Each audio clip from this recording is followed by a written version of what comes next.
തന്നെ എല്ലാവരും എന്താ ചെയ്തത്? വേഗം ലക്ഷ്മി ദേവിയൊക്കെ അഭിഷേകമൊക്കെ ചെയ്തു. എന്താന്ന് വെച്ചാൽ ആ ഐശ്വര്യം കാണുന്ന സമയത്ത് ചെയ്യാതിരിക്കാൻ തോന്നില്ലേ? അഭിഷേകം അങ്ങോട്ട് ചെയ്തു. എന്നിട്ട് ഇതിപ്പോ ആരാ എടുക്കുക ഇല്ലേ?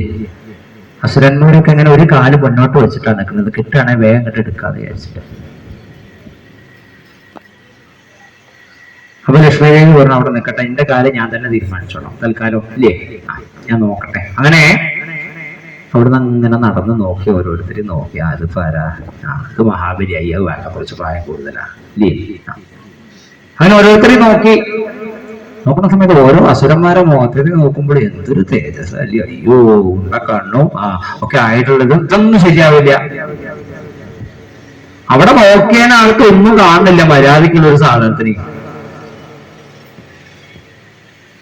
ഇപ്പൊ ഇന്ദ്രനാണെങ്കിൽ ഇങ്ങനെ തയ്യാറായിട്ട് നിൽക്കുക. കാരണം ഇന്ദ്രന് പിന്നെ അങ്ങനത്തെ ഒരു തകരാറുണ്ടല്ലോ ഇല്ലേ. അപ്പൊ ലക്ഷ്മി ദേവി അങ്ങനെ നടന്ന് ഇങ്ങനെ വരണേ. ഇന്ദ്രൻ നിൽക്കുന്ന ഭാഗത്തേക്കാ വരണതേ. അപ്പൊ ഇന്ദ്രൻ വിചാരിച്ച ഇപ്രാവശ്യത്തെ ലോട്ടറി എനിക്ക് തന്നെ അടിച്ചത് ഇല്ലേ.